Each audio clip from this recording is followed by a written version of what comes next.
αδελφοί. Λοιπόν, καλή σας ημέρα κυρίες και κύριοι, φίλες και φίλοι. Σήμερα, όπως σας έχουμε ήδη προετοιμάσει, θα έχουμε μια εκπομπή διαφορετική, μια εκπομπή αναζήτησης, προσέγγισης και σύνδεσης, με μια παρουσία που λάμπρινε τον τόπο και τον τρόπο που έζησε.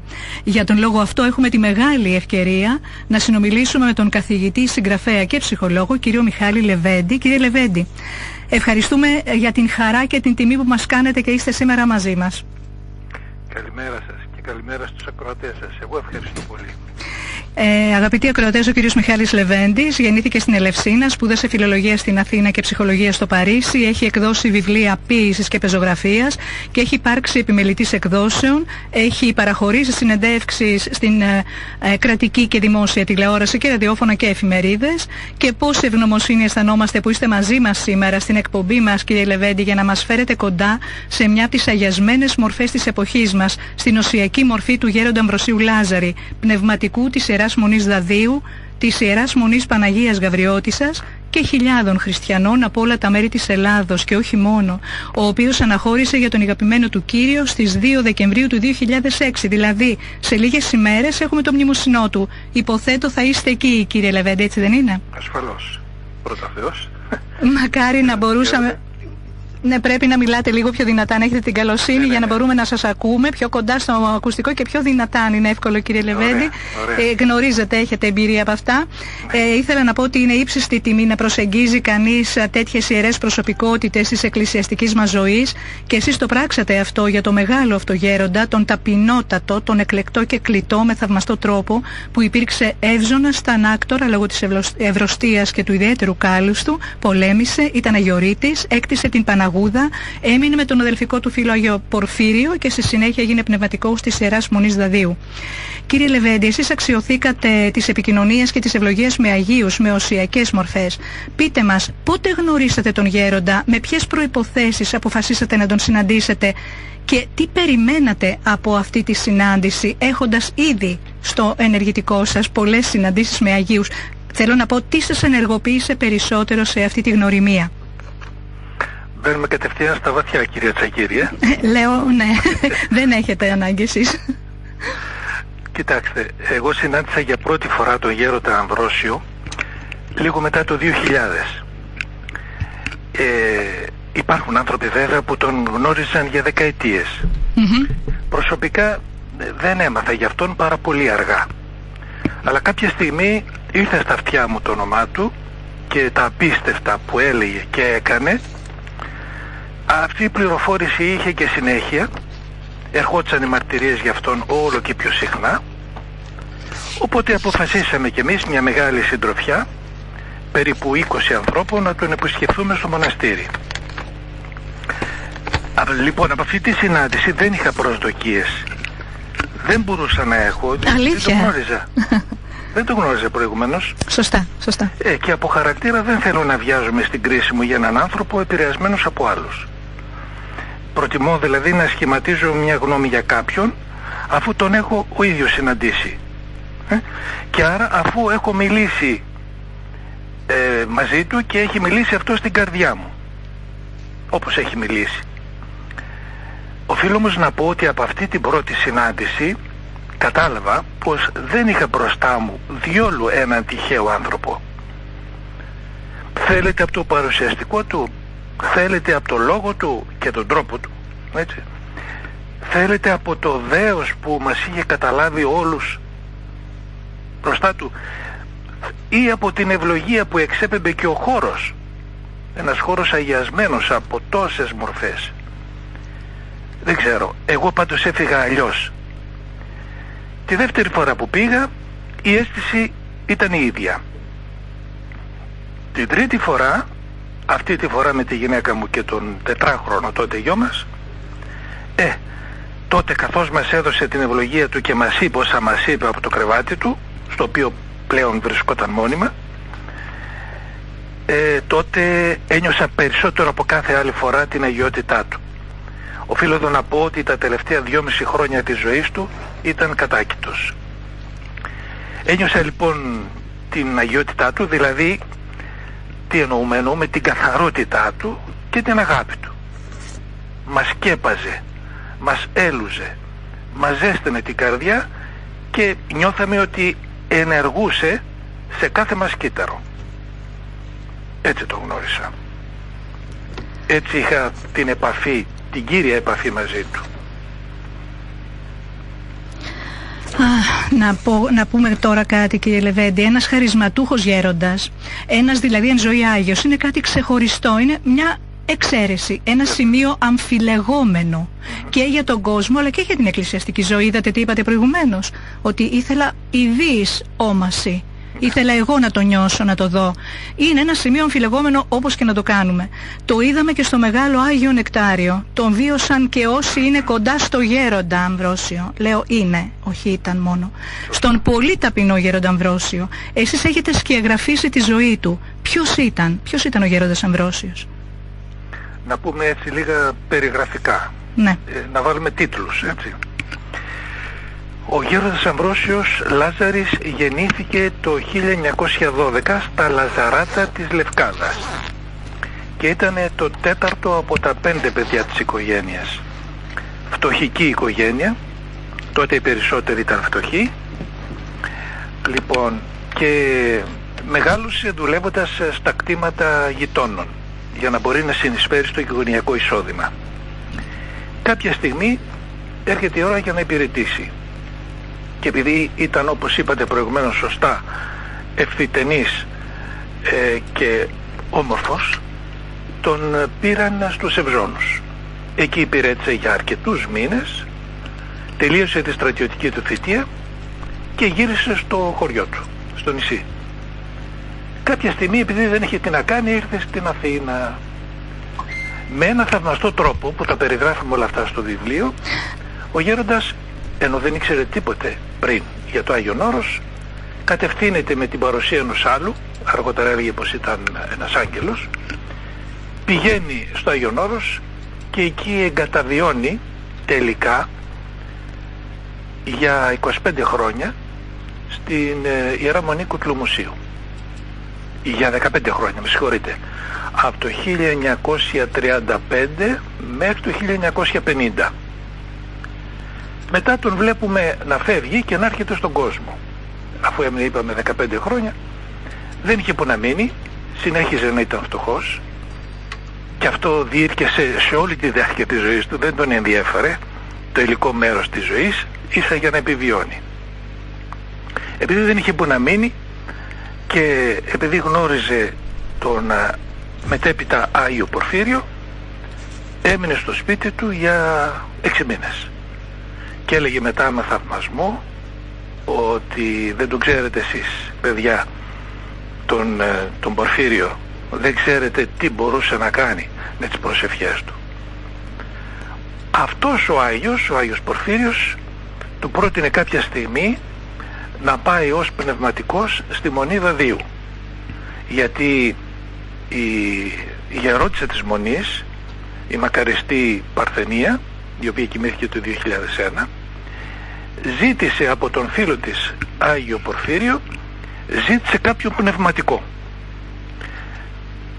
Η νεοσύστατη τότε Μονή, πριν ήταν ανδρική η Μονή της Παναγίας, έτσι, από το 1954 έγινε γυναικεία. Ζήτησε λοιπόν η γερόντισσα από τον Άγιο Πορφύριο κάποιο πνευματικό και πρότεινε ο Άγιος Πορφύριος στον φίλο του γέροντα Αμβρόσιο αν θέλει να πάει. Και πήγε ο γέροντας εκεί, είδε μια κατάσταση φρικτή, γιατί ήταν το μοναστήρι εγκαταλελειμμένο και έπρεπε να τα φτιάξουν όλα από την αρχή, αλλά έμεινε, και όχι μόνο έμεινε για πάνω από 50 χρόνια, αλλά και μεγαλούργησε σε αυτή την περίφημη Μονή Δαδίου, η οποία είναι πάνω από την Αμφίκλεια. Αυτά σε γενικές γραμμές, και απέκτησε βέβαια χιλιάδες πνευματικά παιδιά. Το γνώρισαν, είχαν την ευλογία να το γνωρίσει πολλοί κόσμος και να ωφεληθεί από τις χάρες που του είχε δώσει ο Κύριος. Μεταξύ των οποίων, αν μου επιτρέπετε να πω, και πολιτικοί και δικαστικοί, βέβαια, και καλλιτέχνες και άνθρωποι πονεμένοι, οι οποίοι πήγαιναν στο μοναστήρι αλλά δεν έφευγαν πονεμένοι. Αυτό είναι, πήγαιναν πονεμένοι αλλά δεν έφευγε κανείς πονεμένος. Λοιπόν, εν ολίγης, δηλαδή να πούμε τώρα όμως και κάτι για τη Μονή Δαδίου. Μιλήστε μας λίγο για την Παναγία τη Γαβριώτισσα. Ναι. Η Μονή Δαδίου βρίσκεται 1/4 πιο ψηλά από την Αμφίκλεια. Η Αμφίκλεια είναι μια κομμόπολη στην βορειοανατολική πλαγιά του Παρνασσού και είναι η μεγαλύτερη κομμόπολη της κοιλάδας του Βιωτικού Κηφισού σε υψόμετρο 450 μέτρα. Ονομαζόταν Αμφίκλεια από τον Παυσανία παλιά, μετά πήρε την ονομασία Δαδί από το 1200 μετά Χριστόν, βέβαια με 1400 στους χρόνους της Παρκοκρατίας, και Αμφίκλεια ξαναονομάστηκε από το 1915. Εκεί λοιπόν, σε αυτό το πανέμορφο μέρος, πιο ψηλά, στα 800 μέτρα, είναι η Μονή Δαδίου, αφιερωμένη στο γενέσιον της Παναγίας.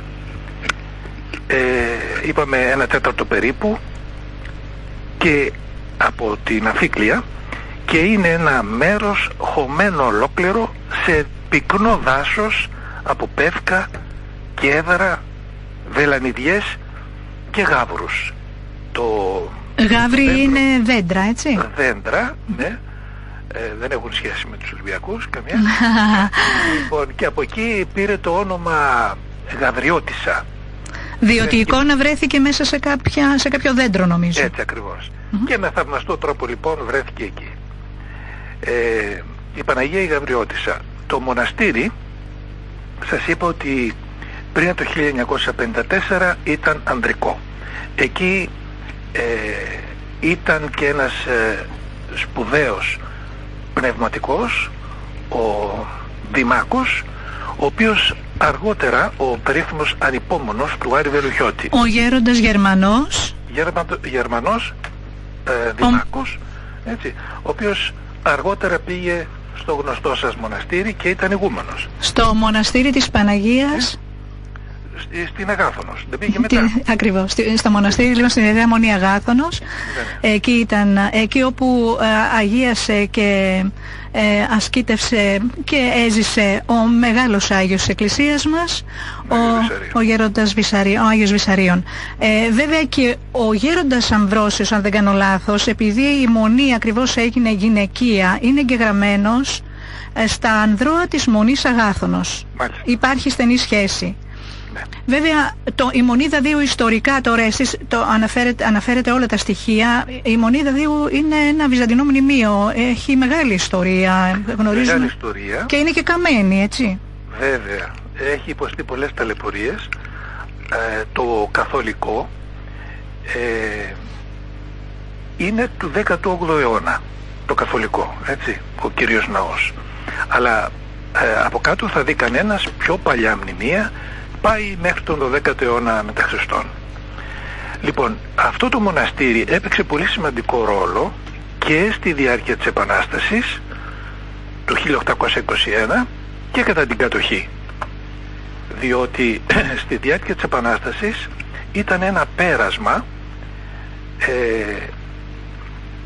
κλεφτών και αρματολών από τη Λιβαδιά προς και τον Οσιολουκά, από το Δίστομο και Αράκοβα μέχρι τα Σάλωνα. Δηλαδή ήταν το μονοπάτι από που περνούσαν οι κλεφταρματολοί επαναστάτες του 1821, και βέβαια έχουμε και περιστατικά εκεί. Εκεί ήταν ο Ανδρούτσος κυρίως, υπάρχει μια μεγάλη ιστορία, θαυμαστή και συγκινητική. Ο Αθανάσιος Διάκος βρίσκονταν στο μοναστήρι. Ο Καραϊσκάκης κάποτε είχε φύγει από εκεί, είχε βάψει το πρόσωπό του μαύρο και ξέφυγε από τους Τούρκους. Ναι. Και έλεγε σε μια αφήγησή της η μακαριστή γερόντισσα η Παρθενία, ότι βρέθηκαν πρόσφατα, δηλαδή πριν από μερικές δεκαετίες, σε ανασκαφές που έγιναν 350 κεφαλές μικρών παιδιών που τους έσφαξαν οι Τούρκοι τότε επί 21 όταν κάναν την επίθεση. Κύριε Λέισον, είχαν πάει βεβαίως οικογένειες εκεί για προστασία στο μοναστήρι, ελπίζοντας ότι οι Τούρκοι θα σεβαστούν το χώρο. Ναι. Το έχουμε δει το σεβασμό. Πάρα πολύ καλά. Αυτό, ναι, πάρα πολύ καλά. Και σήμερα, έχετε δίκιο κύριε Λεβέντη. Αργότερα επί κατοχής ήταν η όλη περιοχή αλλά και το μοναστήρι ένα προσφυλές καταφύγιο των κατοίκων της Αμφικλίας, επί Γερμανών και Ιταλών. Άρα το μοναστήρι αυτό, η Ιερά Μονή Βαδίου, η Παναγία η Γαβριώτισσα, η εικόνα της η οποία είναι θαυματουργή και ο γέροντας Αμβρόσιος έλεγε πως έχει την χάρη της Παναγίας της Τίνου. Εκεί το μοναστήρι λοιπόν ήταν τόπος αγιασμένος, αλλά κατόπιν και από την γερόντισσα Παρθενία, το γέροντα Αμβρόσιο και όλους τους άλλους, δεν είναι ένας τόπος Αγίων, έτσι τον έχετε περιγράψει εσείς κύριε Λεβέντη, τόπος Αγίων. Έτσι είναι. Ξέρετε, όταν πηγαίνει κάποιος με ανοιχτή καρδιά, το νιώθει. Δεν μπαίνει σε λόγια, νιώθει αμέσως ότι υπάρχει μία άβρα, να την πούμε έτσι, μία ατμόσφαιρα πολύ ιδιαίτερη.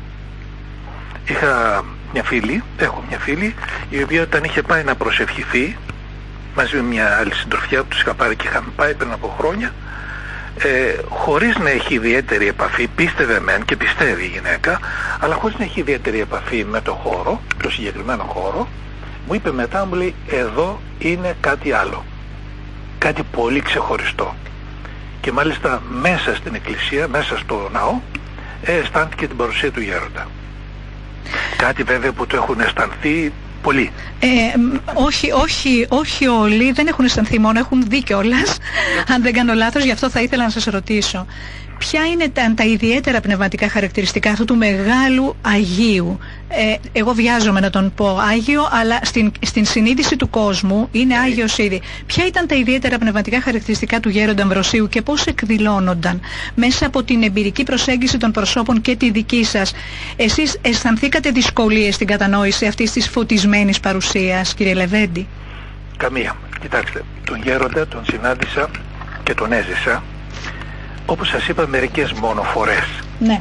Αυτές όμως ήταν αρκετές για να καταλάβω λίγο από το πνευματικό του μέγεθος.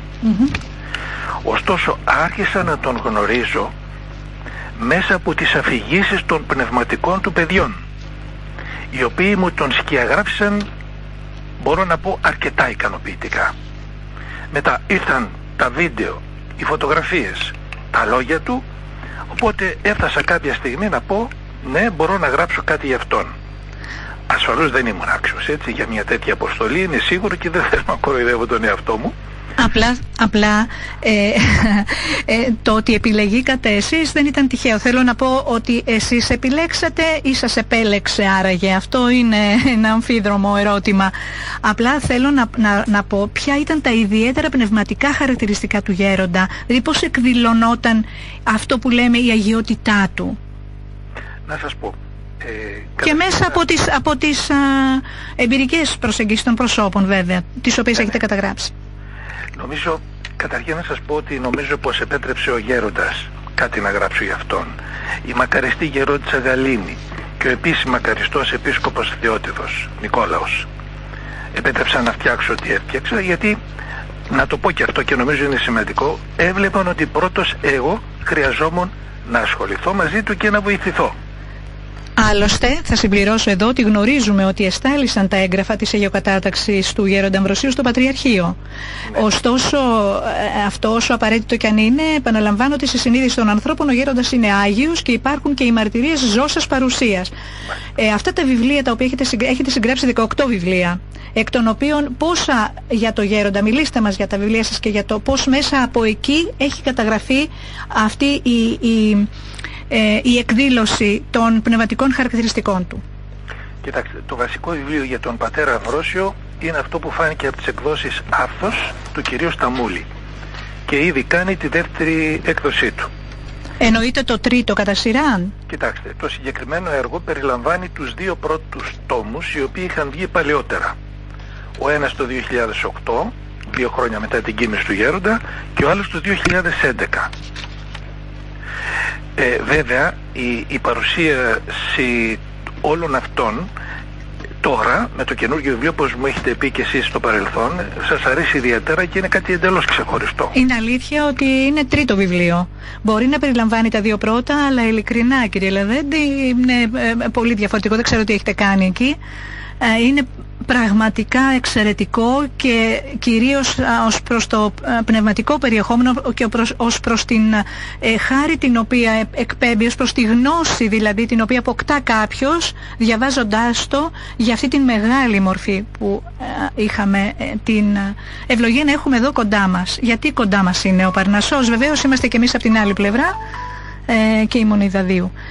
Πείτε μου λοιπόν, έχετε αυτό, εσείς το λέτε 1, εγώ το λέω το τρίτο. Γιατί είναι το τρίτο και επανεκδίδεται τώρα, έτσι? Επανεκδόθηκε. Και έχετε επανεκδόθηκε. Πολύ θαυμάσια. Και έχετε συγγράψει και νομίζω και το μπλε του Περνασσού. Ναι. Να σας πω όμως ότι μέσα εκεί, στο μεγάλο αυτό βιβλίο, ναι. έχω συγκεντρώσει τις μαρτυρίες εκατοντάδων ανθρώπων, ναι. Αυτοί οι οποίοι μου γνώρισαν και τους υπολόγισα γύρω στους 400, και κάποιοι από τους οποίους έχουν σήμερα κοιμηθεί. Ναι. Βέβαια τους έκανα τη διασταύρωση στις μαρτυρίες, και όταν έκρινα σε όσες έκρινα πως ήταν σωστές, τις περιέλαβα. Αλλά θα ήθελα να σας πω και κάτι ακόμη πριν πω για το μπλε του Παρνασσού. Η αγιοκατάταξη που αναφέρατε του Γέροντα, εμένα προσωπικά, παρότι θα μου έδινε μεγάλη χαρά, θα μου δώσει μεγάλη χαρά αν γίνει, δεν είναι αυτό το οποίο με αφορά. Ναι, αυτό ακριβώς είπα. Και ξέρετε γιατί?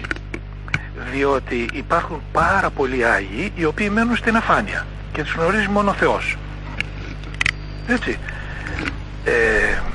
Το σημαντικότερο νομίζω που είναι αυτό που μόλις αναφέρατε, είναι στη συνείδηση των ανθρώπων πώς μιλάει ο Γέροντας. Ο Γέροντας στη συνείδησή μας είναι ο μεγάλος αδελφός, ο βοηθός, εκείνος που μας οδηγεί, θα λέγαμε, με ασφάλεια προς τον Κύριο. Καταλάβετε. Επειδή δεν έχουμε βέβαια διαβάσει όλοι τα βιβλία του Γέροντα και δεν γνωρίζουμε τη ζωή του, γι' αυτό θα επιμείνω εγώ να μας πείτε κάποια στοιχεία τα οποία είναι ακριβώς αυτά που αποδεικνύουν τα πνευματικά του χαρακτηριστικά, που εκδηλώνουν. Γι' αυτό επιμένω, διότι αντιλαμβάνεστε, οι ακροατές μας μπορεί να ακούν για πρώτη φορά το όνομα του Αγίου του Γέροντος Αμβροσίου, οπότε νομίζω ότι κάποια στοιχεία πρέπει να αναφερθούν. Ναι. Και μετά μιλάμε για το μπλε που ζητήσατε κλπ. Θα τα πούμε για το μπλε. Κοιτάξτε, ο Γέροντας είχε χαρακτηριστικά με τα οποία τον είχε κοσμήσει ο Θεός αρκετά. Θα λέγαμε ότι ήταν πολύ χαρισματούχος. Θυμάμαι κάτι το οποίο δεν αναφέρεται πουθενά και για πρώτη φορά το λέω. Ο μακαριστός γέροντας της Ιεράς Μονής Βατοπεδίου, ο Ιωσήφ, ναι. Έτσι, είχε πει μια φορά σε ένα πλοιάριο το οποίο είχε διάφορους προσκυνητές, βρισκόταν και ο μακαριστός γέροντας Ιωσήφ, και ήταν ένας άνθρωπος ο οποίος ζητούσε επιμόνως βοήθεια για ένα θέμα του. Είχε στραφεί και του είχε πει: υπάρχει μόνο ένας στην Ελλάδα που μπορεί να σε βοηθήσει, να σου δώσει απάντηση στο πρόβλημά σου. Αυτός είναι ο γέροντας Αμβρόσιος στη Μονιδαδίου. Αλήθεια, κύριε Λεβέντη. Το είχε πει λοιπόν ο Άγιος Ιωσήφ ο Βατοπεδινός. Είχε πει ότι μόνο ένας άνθρωπος στην Ελλάδα. Κοιτάξτε τώρα, η αλήθεια είναι ότι και μέσα από το βιβλίο σας, αλλά και λόγω και της επικοινωνίας που υπάρχουν σε αρκετούς έτσι ανθρώπους που ασχολούνται, που τον γνώρισαν κλπ. Η αλήθεια είναι ότι η βοήθεια που έχει δώσει ο Γέροντας, αλλά και στους πολιτικούς που συνάντησε, να πούμε ότι είναι ο άνθρωπος στον οποίο οφείλεται η αναγνώριση των μετεώρων ως μνημείο πολιτιστικής κληρονομιάς, ως τοπίο. Και πόσες φορές του είχαν προτείνει να γίνει ηγούμενος στη Μονή Κουτλουμουσίου, αλλά ποτέ δεν άφησε. Και πολλά άλλα περιστατικά. Θυμάμαι για παράδειγμα ότι του είχαν πάει ένα πολύ μεγάλο ποσό και είπε: δεν θα το φέρετε εδώ, που ήταν το μοναστήριο, όπως είπατε, πάμφτωχο, αλλά θα το δώσετε σε εκείνον τον εφοπλιστή, ο οποίος έχει χρεοκοπήσει, δεν έχει ούτε να φάει και το κρύβει από όλους. Μιλάμε για τρομερό ύψος, αλλά τώρα με αυτό που είπατε μόλις, ότι ο γέροντας Ιωσήφ ο Βατοπεδινός είπε στον άνθρωπο αυτό ότι μόνος ένας άνθρωπος από όλη την Ελλάδα μπορεί να σε βοηθήσει στο πρόβλημά σου, νομίζω ότι είναι καταλυτικό. Σας ακούμε. Είστε θησαυρός. Αυτά που γνωρίζω. Εγώ ναι. Προσωπικά δεν είμαι. Ναι. Δεν είμαι τίποτα. Αυτά που γνωρίζετε. Περιμένουμε να τα ακούσουμε. Λέω λοιπόν ότι ο γέροντας είχε πολλά χαρίσματα. Το πιο μεγάλο χάρισμα ήταν αυτό της αγάπης, έτσι, που τα έκλεινε όλα. Αλλά είχε ακόμη, τα αναλύουμε αυτά με λεπτομέρειες και με παραδείγματα μέσα. Είχε το χάρισμα της σοφίας, είχε το χάρισμα της προσευχής, είχε το διορατικό χάρισμα. Πήγαινες εκεί και σου έλεγε τα πάντα χωρίς να σε ξέρει. Είχε το προορατικό χάρισμα, σου έλεγε τι θα συμβεί στο μέλλον. Είχε το χάρισμα των ιαμάτων, θεράπευε. Είχε πολλά χαρίσματα. Τώρα μπορεί το προφητικό. Συγγνώμη. Το προφητικό. Θέλω να πω, και σας διακόπτω πάλι και συγχωρέστε μου την αγένεια. Θέλω να πω ότι ακούμε ότι ο τάδε Άγιος έχει αυτό το χάρισμα, εκείνο το χάρισμα. Εδώ βλέπουμε έναν γέροντα, έναν άνθρωπο, ο οποίος είχε όλα τα χαρίσματα του Αγίου Πνεύματος. Ναι. Σπάνιο. Θα ρωτήσετε εσείς πώς τα είχε. Όλα αυτά μαζί. Ναι. Ο Θεός ξέρει. Όχι, δεν θα σας ρωτήσω πώς τα είχε. Μου αρκεί που τα είχε. Ναι. Θα πείτε, δεν είναι αξιοθαύμαστο και αξιοπερίεργο? Ασφαλώς και είναι. Είναι. Τώρα κάποιος που πιστεύει δεν παραξενεύεται όταν συναντά σε έναν Άγιο κάποιο χάρισμα ή κάποια χαρίσματα, έστω και αν είναι πολλά όπως εδώ. Εκείνος που δεν πιστεύει θα ψάξει να βρει μια λογική, κατά τη γνώμη του, εξήγηση, έτσι δεν είναι, στο φαινόμενο. Αλλά το ξέρετε, αυτά δεν μπαίνουν στην ανθρώπινη λογική. Την ξεπερνάνε την ανθρώπινη λογική. Ναι, άλλωστε η πίστη είναι βιωματική. Ναι. Εμπειρική. Ναι. Ναι, σας ακούμε. Ναι, αυτά είναι δωρεές του Θεού και αφού είναι δωρεές τις δίνει όπου Αυτός κρίνει. Εδώ θυμάμαι μια άλλη φράση του Αγίου Ιωσήφ του Ησυχαστού. Ναι. Πήρα υπέρ χάριν. Δεν ξέρω αν το είχατε διαβάσει, ένα βιβλίο που είχε γράψει ο γέροντας Ιωσήφ, ο ησυχαστής, και το δάσκαλό του. Ο γέροντας Ιωσήφ ο Βατοπεδινός, για το δάσκαλό του, το γέροντα Ιωσήφ τον ησυχαστή. Και σπηλαιώτη, πήρα υπέρ χάριν. Δηλαδή η πείρα που αποκτά ο άνθρωπος από τη ζωή είναι πιο πάνω από τη χάρη του Θεού. Άρα εμπειρικά λοιπόν. Μπράβο. Κοιτάξτε, στο σημερινό άνθρωπο αυτό ταιριάζει απόλυτα, διότι αφενός μεν ταλανίζεται ο άνθρωπος από όλα αυτά, από την πραγματικότητα που βιώνει, και το να υπάρχει εμπειρία, δηλαδή εμπειρική γνώση, το να αποκτά εμπειρική γνώση κάποιων πραγμάτων, νομίζω ότι είναι πιο απαραίτητο από κάθε άλλη εποχή σήμερα. Συνεπώς αυτό που λέτε, το πήρα υπέρ χάριν, που το είπε ο Άγιος Ιωσήφ ο Σπηλαιώτης και ησυχαστής, νομίζω ότι είναι ακριβώς αυτό που χρειάζεται σήμερα ο άνθρωπος.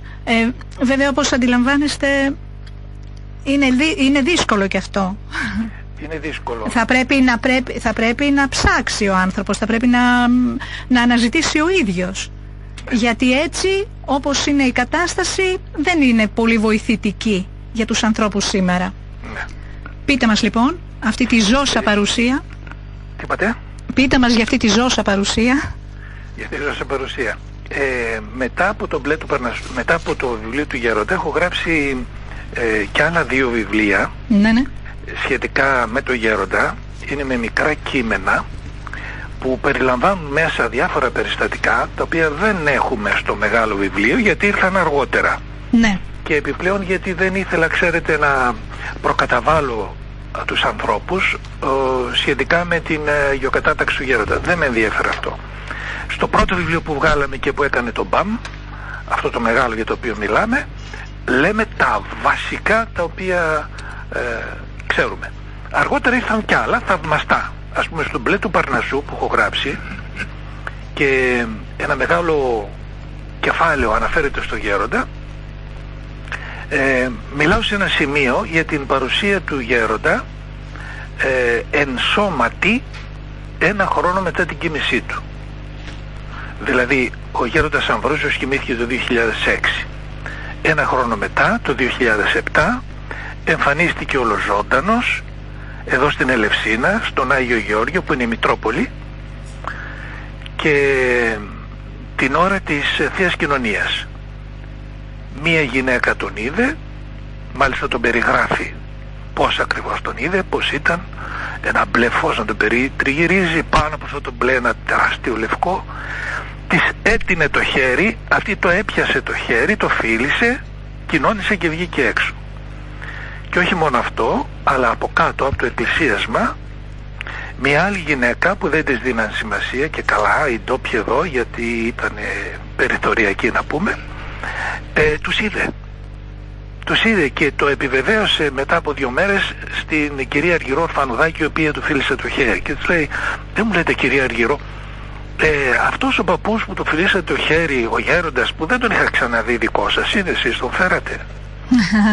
Είναι πραγματικά Είναι πραγματικά απίστευτο. Είναι πραγματικά απίστευτο. Βέβαια, ό,τι έκανε ο γέροντας, εδώ η περιοχή μας έχει πολλά μεμαρτυρημένα σχετικά με αυτό, και όχι μόνο η δική μας περιοχή, είπαμε, όχι μόνο η Ελλάδα, αλλά και από το εξωτερικό.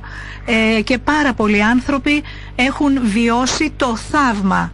Και δεν μιλάμε θαύμα σαν αυτό που περιγράψατε τώρα, μιλάμε, το οποίο είναι συγκλονιστικό βέβαια, μιλάμε για θαύμα που συνήθως, ξέρετε, ο άνθρωπος ο σημερινός είναι πιο κεκλεισμένον των σκέψεων, δηλαδή και των διαπιστώσεων.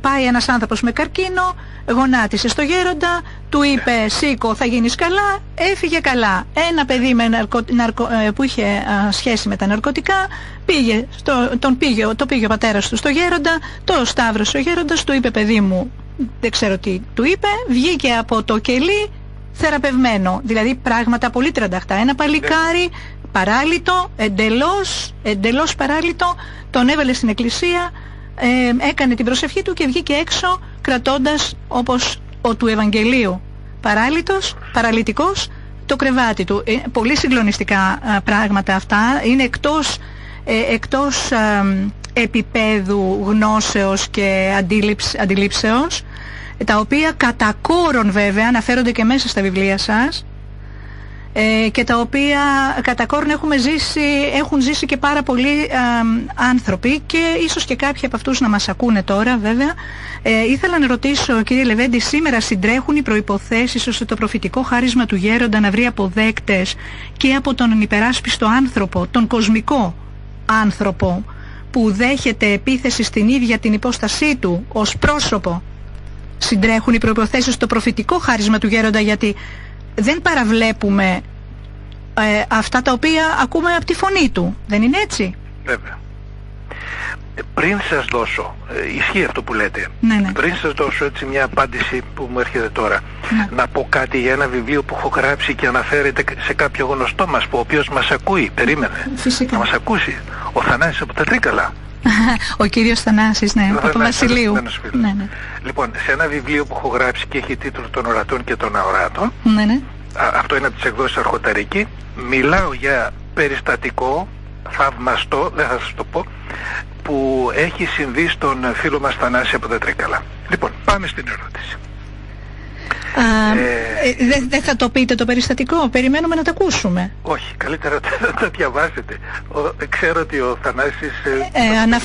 Αναφέρεστε στο περιστατικό όταν ήταν άρρωστος, πολύ σοβαρά, ή άλλο? Όχι, άλλο. Αφήστε το. Κρίμα για τους ακροατές μας. Δεν θα έχουν την ευκαιρία να το ακούσουν. Κρίμα αν δεν το πείτε. Ναι. Κοιτάξτε. Μην ξεχνάτε ότι μιλάμε σε ένα ραδιόφωνο το οποίο έχει πολιτικό και ειδησιογραφικό χαρακτήρα. Μην το ξεχνάμε αυτό. Δεν είμαστε στο ραδιόφωνο της Εκκλησίας της Ελλάδας. Ναι. Πείτε το. Ο Θανάσης αρκετές φορές έχει δει το γέροντα και το έχει πει πράγματα τα οποία έχουν συμβεί. Ας πούμε, τον βλέπει κάποια στιγμή, τον απασχολούσε το Θανάση το γεγονός ότι είχε βάλει πολλά κιλά και έπρεπε να χάσει κάποια κιλά. και παρακαλούσε συνέχεια τον γέροντα. Τον βλέπει στον ύπνο του και τον σταυρώνει ο γέροντας, του λέει μην ανησυχείς, τον σταυρώνει και του λέει να αρχίσει να περπατάς και να κόψει τα ψωμιά. Λοιπόν, το σταυρώνει με λαδάκι, από πάνω, κάτω, δεξιά, αριστερά. Ξυπνάει ο Θανάσης και βλέπει ότι στον αφαλό του έχει λαδάκι. Δηλαδή εκεί που τον είχε σταυρώσει ο γέροντας. Το βάζει στο στόμα του, είχε μια πολύ ωραία γεύση και του έκανε εντύπωση. Ξαφνιάστηκε, ο γέροντας εμφανίστηκε και εδώ. Και αρχίζει την άλλη μέρα να περπατάει πολύ, να σταματάει τα ψωμιά και από τα 150 κιλά να πέφτει στα 90. Ένα το κρατούμενο. Άκουσε τον γέροντα, ευτυχώς που τον ακούει το γέροντα ο Θανάσης. Δηλαδή δεν τον ακούει μόνο σε συμβουλές που του δίνει, αλλά τον υπακούει με αυτή την έννοια. Είναι σημαντικότατο το θέμα της υπακοής. Νομίζω, συγχωρέστε με, το θέμα της υπακοής έχετε δίκιο, συγχωρέστε με που σας διακόπτω, να προσθέσω κάτι σε αυτό για τον κύριο Θανάση Παπαβασιλείου. Λοιπόν, ο οποίος του είχε πει ο γέροντας θα κάνουμε κάθε βράδυ στις 10:30 προσευχή. Ναι. Και μία βραδιά ο κύριος Θανάσης, από ό,τι μας έχει πει και είναι γραμμένο στα βιβλία σας, από τα βιβλία σας το βλέπω, λοιπόν, του λέει, ξεχάστηκε και έβαλε δημοτικά και χτυπάει το τηλέφωνο, το σηκώνει, ήταν ο γέροντας και του λέει τι έχουμε πει για αυτή την ώρα? Γέροντα, συγχωρέστε με, καημένε, με κούφανες με τα δημοτικά σου. Δηλαδή δεν υπάρχει απόσταση για τον Άγιο άνθρωπο, δεν υπάρχει χρόνος, δεν υπάρχει τόπος, δεν υπάρχουν όρια αυτά που βιώνουμε εμείς οι άνθρωποι, οι απλοί, που δεν έχουμε την χάρη και την αγιότητα που είχε εκείνος. Συγχωρέστε με που σας διέκοψα και κάνατε πολύ καλά και το αναφέρατε αυτό για τον κύριο Θανάση. Είναι πολύ σημαντικό. Πείτε μου λοιπόν τώρα, γνωρίζουμε, πείτε μου ότι σας ρώτησα αν συντρέχουν οι προϋποθέσεις, γιατί γνωρίζουμε από το διαδίκτυο, βλέπετε τώρα έχουμε όλη την δυνατότητα αυτή, ώστε να μπορούμε να τον ακούμε το, για να ακούμε τη φωνή του. Και έχει τοποθετηθεί για πολύ φλέγοντα θέματα, είναι αλήθεια κύριε Λεβέντη, έτσι δεν είναι? Έτσι ακριβώς. Για πολύ φλέγοντα θέματα, τα οποία βιώνουμε στην καθημερινότητά μας και βιώνουμε τώρα, ο σημερινός άνθρωπος τα βιώνει. Σήμερα λοιπόν ήθελα να σας ρωτήσω εάν συντρέχουν οι προϋποθέσεις ώστε το προφητικό χάρισμα του γέροντα, το προφητικό χάρισμα, να βρει αποδέκτες και από τον άνθρωπο ο οποίος αισθάνεται ανυπεράσπιστος. Είναι ένας άνθρωπος κοσμικός, ο σημερινός, εγώ πρώτη από όλους, που δέχεται επίθεση στην ίδια την υπόστασή του, στην προσωπικότητά του. Ο γέροντας μιλούσε για αυτά που ζούμε σήμερα. Μιλούσε και προειδοποιούσε και προετοίμαζε τους ανθρώπους για όσα θα έρχονταν σήμερα. Αρκετές φορές είχε πει εσύ θα τα ζεις, εγώ όχι. Που σημαίνει δηλαδή ότι μέσα σε 10-20 χρόνια θα συμβαίνανε. Και λέει πολλά τέτοια. Τα αναφέρουμε στο βιβλίο. Λοιπόν, ξέρετε, μόνο την παιδεία, αν κοιτάξουμε για τις αλλαγές που έχουν γίνει και συνεχίζουν να γίνονται, θα το διαπιστώσουμε εύκολα αυτό. Δηλαδή πόσο ξεχαρβαλωμένη είναι η γλώσσα, οι αξίες και η αγωγή που κάποτε έπαιρναν οι νέοι. Ποια αγωγή? Εδώ μιλάμε για το άφυλο πλέον.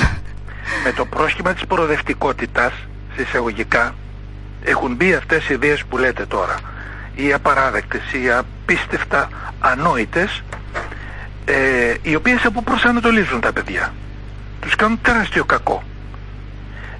Θα λέγαμε ότι ευτυχώς σώζουν την κατάσταση όσο μπορούν κάποιοι εκπαιδευτικοί, κάποιοι που βλέπουν το κακό και πασχίζουν με νύχια και με δόντια να κρατήσουν όρθια τα παιδιά, τους μαθητές τους.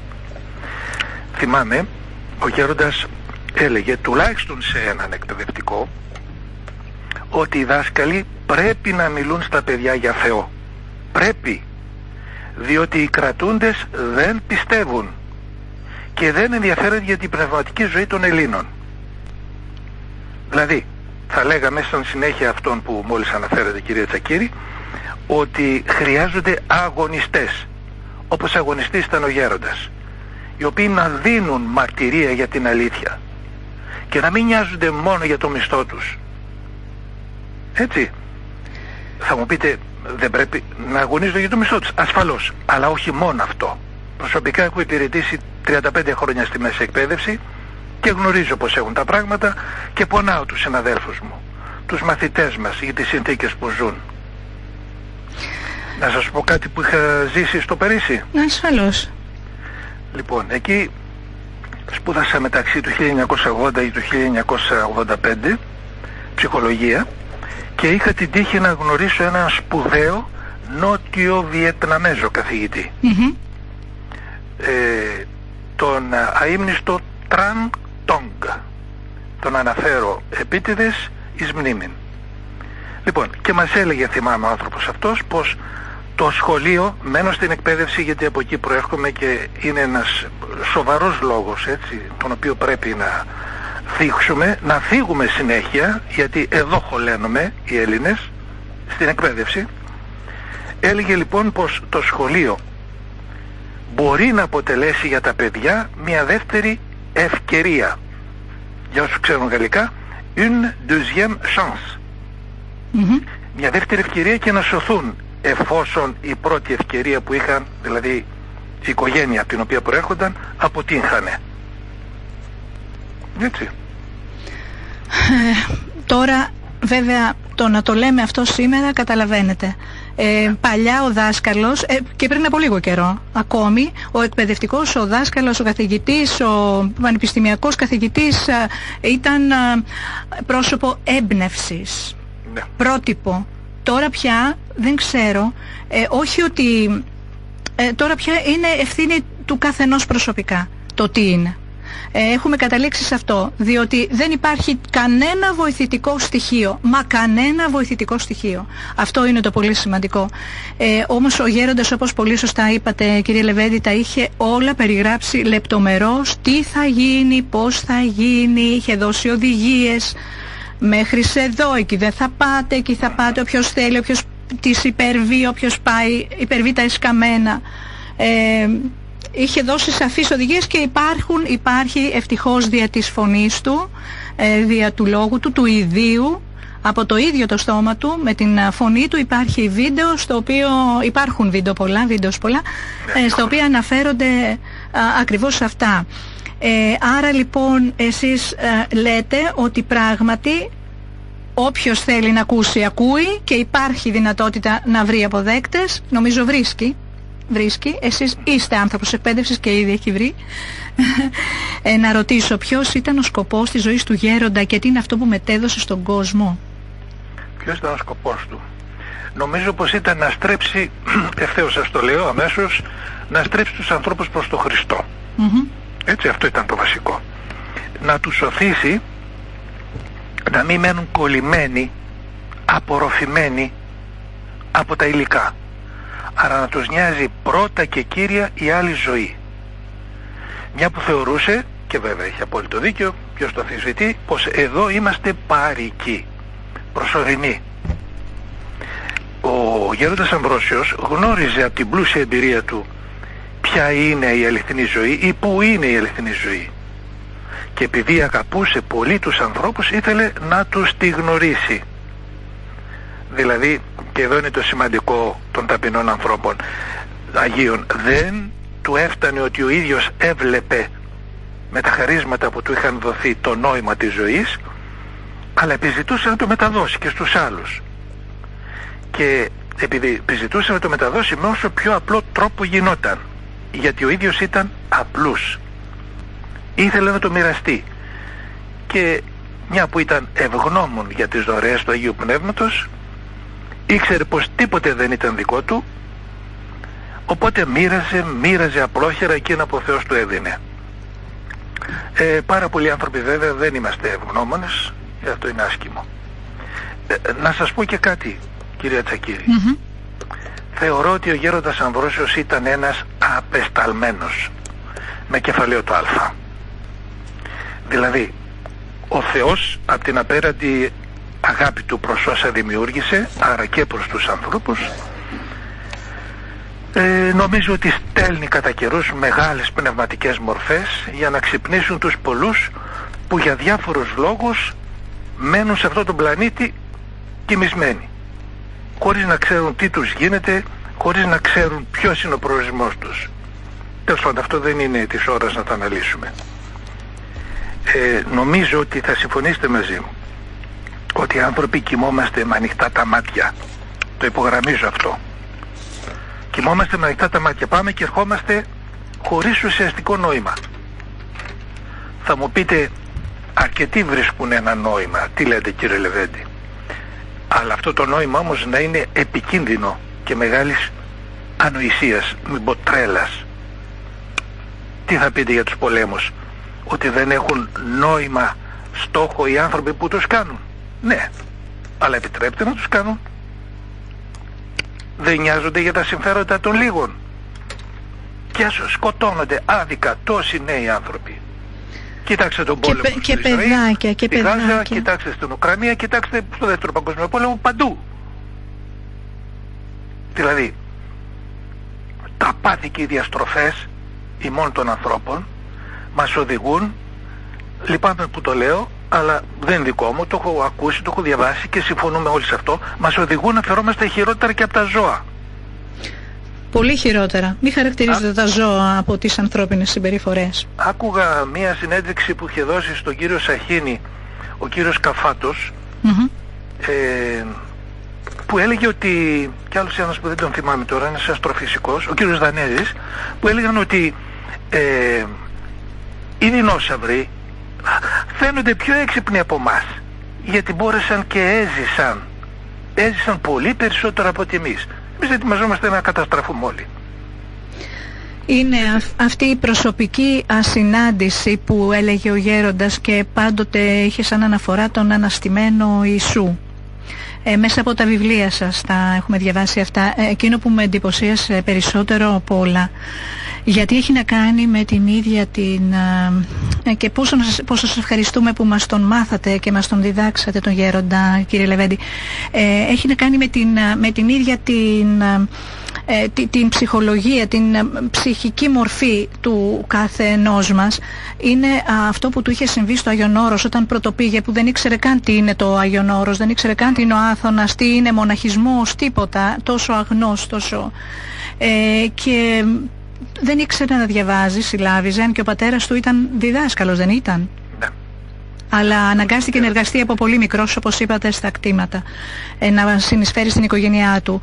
Και ο ηγούμενος τον περιγράψτε το εσείς, τον έπιασε από τα... Επειδή δεν μπορούσε να διαβάσει, διάβαζε συλλαβιστά, ο ηγούμενος τότε, Θεός χωρές τον άνθρωπο, τον βούτυξε από τα γένια, το Γέροντα. Ναι, ναι. Του λέει, δεν ξέρεις να διαβάζεις? Πήγαινε και μην ξαναφανείς αν δεν... Τον έδιωξε από το ναό. Ναι. Τον έδιωξε από το ναό και του είπε, βγες έξω, φύγε. Εάν ούτε να συλλαβήσεις δεν μπορείς, εδώ πρέπει ούτε να ψάλεις. Τι έγινε μετά, κύριε Λεβέντη? Μετά ήταν πάρα πολύ στεναχωρημένος ο Γέροντας, πήγε στο κελί του, άρχισε να κλαίει, να παρακαλεί την Παναγία, η οποία βέβαια τον άκουγε πάντα. Και να πούμε εδώ ότι ο Γέροντας είχε τη χάρη να βλέπει τον πνευματικό κόσμο, να βλέπει τον Χριστό, την Παναγία, Αγίους, Αγγέλους, δαίμονες. Να μεταφέρεται εκτός σώματος διαρκώς. Από το ένα μέρος στο άλλο. Τέλος πάντων, είχε απίστευτα τέτοια χαρίσματα. Παρακάλεσε θερμότατα την Παναγία και γι' αυτό του εμφανίστηκε η Παναγία και του έδωσε την ευλογία, και από εκείνη τη στιγμή ο Γέροντας άρχισε να διαβάζει. Δηλαδή απέκτησε μία γνώση με θαυμαστό τρόπο. Άρχισε να διαβάζει, έγινε αναγνώστης, δηλαδή να ψάλει, να γνωρίζει τα πάντα και έγινε τυπικάρης. Δηλαδή είναι απίστευτο αυτό. Ο άνθρωπος, ο μοναχός που δεν μπορούσε να συλλαβήσει, έγινε τυπικάρης. Τι είναι τυπικάρης, πείτε το εσείς? Κρατούσε το τυπικό στις ακολουθίες. Δηλαδή ήξερε τα πάντα, τι έπρεπε να διαβαστεί, ποιος κανόνας, τα πάντα όλα. Δηλαδή είναι πραγματικά. Αλλά το πιο συγκλονιστικό είναι ακριβώς μετά από αυτό που έχετε γράψει, ότι ήταν εξαιρετικού κάλους ο Γέροντας, όπως είπαμε, πανέμορφος, και υπάρχει φωτογραφία από την θητεία του ως Εύζωνα στα Ανάκτορα. Πραγματικά πανέμορφος άνθρωπος, και όμως ζήτησε από την κυρία Θεοτόκο να του πάρει το κάλος και τα μαλλιά και τα είδε στο μαξιλάρι του το πρωί. Αυτό ο άνθρωπος ο σημερινός, ο οποίος ασχολείται και δίνει τόσα χρήματα για τον καλοπισμό του, καταλαβαίνετε, δηλαδή είναι τόσο συγκλονιστικό αυτό. Ναι. Δεν είναι. Αυτό δείχνει δεν και... τον ενδιέφερε. Τίποτα, ναι. Μόνο να είναι με τον Κύριο. Έτσι. Σε ένα βίντεο το οποίο κυκλοφορεί στο διαδίκτυο, ναι. εμφανίζεται ο γέροντας να μιλάει, να δίνει συνέντευξη. Και την ώρα που μιλάει είναι ξεσκούφωτος, έτσι. Ναι. Και τρώει ένα κουλούρι. Ούτε που τον νοιάζει. Αν πέφτουν σουσάμια πάνω από τα γένια του και δεν τον νοιάζει καθόλου. Τρώει λοιπόν λίγο κουλουράκι και ενώ μιλάει, ακούγονται οι φωνές δίπλα από τις κυρίες και τις μοναχές, οι οποίες ετοιμάζουν προφανώς φαγητό. Και κάνει έτσι με το χέρι του, χωρίς να πει τίποτε, σαν να θέλει να τους πει ρε παιδιά σταματήστε. Και ξαναγυρίζει να κουβεντιάζει με τον δημοσιογράφο. Και ακούγονται οι φωνές πάλι. Και κάνει λίγο έτσι και τρώει το κουλούρι. Δεν τον ένοιαζε. και μάλιστα ρώτησε τι φαγητό έχει και του είπαν έχει μοσχάρι και είπε όχι, φασολάκια έχετε κάνει. Διότι ήξερε άλλωστε, αφού έφευγε, ήξερε τα πάντα, έφευγε από το σώμα, λειτουργούσε στις πρώτες αγάπες, στα πρώτα χριστιανικά χρόνια, είχε δει πως είναι ο κόσμος, τα πάντα, όλα είναι πραγματικά, όπως είπατε και επαναλάβατε πολλές φορές σήμερα κύριε Λεβέντη, μια προσωπικότητα απόλυτα ξεχωριστή, πολύ πρικισμένη βέβαια, για να δώσει ο Θεός τόσα χαρίσματα σε ένα άνθρωπο. Υπήρχε λόγος, είναι αυτό που λέμε η προδιάθεση. Ναι, έκρινε ότι ο άνθρωπος αυτός θα μπορούσε να τα... Ήξερε ο Κύριος, ο Θεός, ότι ο άνθρωπος αυτός θα μπορούσε να τα καλλιεργήσει, να τα αξιοποιήσει και να τα αποδώσει στους ανθρώπους. Δηλαδή αν έχουμε μαρτυρίες ότι παρουσιάζεται, το είπατε και εσείς νωρίτερα, και μετά θάνατον, έτσι. Πολύ μετά την κοίμησή του. Πολύ συχνά έχουμε και πρόσφατο στο θεολόγο, δεν θα πούμε τώρα αυτό, δεν είναι, θα μπορεί να μιλήσουμε κάποια άλλη στιγμή στο ραδιόφωνο έτσι, για επιμέρους θέματα, για επιμέρους θαυμαστές παρουσίες και από άλλα πνευματικά του παιδιά που τον βλέπουν και λοιπά, τους καθοδηγεί και λοιπά. Γιατί βλέπετε η άλλη ζωή με τούτη, όπως είχε πει ο γέροντας, είναι ενιαία. Αυτοί μπορούν να δουν, εμείς δεν μπορούμε να δούμε, αυτό είναι το θέμα. Να σας ρωτήσω, αν τον συναντούσατε σήμερα εσείς και παρουσιαζόταν μπροστά σας, γιατί παρολίγο να παρουσιαστεί όπως είπατε νωρίτερα, τι θα τον ρωτούσατε? Νομίζω δεν θα του έλεγα τίποτε. Ναι, έτσι. Ούτε θα του ζητούσα κάτι. Μάλλον θα στεκόμουν αμίλητος και εκστατικός. Θα προσπαθούσα να τον χορτάσω με το βλέμμα. Θα τον αγκάλιαζα, φαντάζομαι. Θα τον έπιανα, θα τον ακουμπούσα. Ξέρω εγώ, η χαρά μου νομίζω θα είναι πολύ μεγάλη. Θα πήδαγα, θα έκανα και μια τούμπα ενδεχομένως. Συγχωρήστε με, δεν είμαι 71, είμαι 8, 10, 11 ανάλογα, έτσι, με τη διάθεση. Δεν πρέπει να είμαστε στη χρονολογική ηλικία μας. Πρέπει να κουβαλάμε το παιδί. Γίγνες Θεόσπερτα παιδεία. Έτσι, να κουβαλάμε το παιδί που έχουμε μέσα μας. Τι σημαίνει η παρουσία τέτοιων προσώπων στη ζωή των ανθρώπων, κύριε Λεβέντη? Τι σημαίνει? Ναι. Σημαίνει ότι έχουμε ένα τεράστιο δώρο. Τεράστιο δώρο. Για να μας ενισχύουν. Μια που ο Θεός γνωρίζει τις αδυναμίες μας. Έτσι δεν είναι? Τα πάθη μας. Και μας τους στέλνει για να μας στηρίζουν στα δύσκολα, ιδίως τις μέρες μας. Και βέβαια να μας θυμίζουν πως δεν είμαστε μόνοι. Να μας θυμίζουν πως ο Πατέρας μας νοιάζεται όλους, τον καθένα ξεχωριστά, και πως θέλει το καλύτερο που και εμείς το θέλουμε. Έτσι. Επίσης θα πρέπει με συγχωρείτε, να μην ξεχνάμε ότι φέρουμε όλοι μας Θεό και να μην αμφιβάλλουμε γι' αυτό. Να μην έχουμε, πώς να πούμε, δυσκολία να πιστούμε πως ο απέναντι φέρει και αυτός Θεό, φέρει Χριστό, και ότι ο στόχος μας είναι να τον εκδηλώσουμε τον Χριστό. Έτσι. Θεωρώ ότι οι Άγιοι που κυκλοφορούν δίπλα μας, συνεχίζουν να κυκλοφορούν δίπλα μας, είτε κληρικοί, είτε μοναχοί, μοναχές, είτε λαϊκοί, λαϊκές, έτσι, μας δείχνουν το δρόμο της αγιότητας. Και επιτρέψτε μου να σας πω, το έχω σκεφτεί κατ' επανάληψη, είναι ότι εάν τους ρωτούσαμε, θα μας λέγανε, παιδιά, για να κάνω λίγο και το γέροντα, παιδιά, μην ξεχνάτε το στόχο μας. Ο στόχος μας είναι η αγιότητα. Αυτό είναι το βασικό που πρέπει να μας απασχολεί όσο ζούμε πάνω στη γη. Δηλαδή η καθαρότητα του νου και της καρδιάς μας. Έχω την εντύπωση αυτό θα μας λέγανε. Κύριε Λεβέντη, αυτό που είπατε τώρα μόλις, εσείς το βλέπετε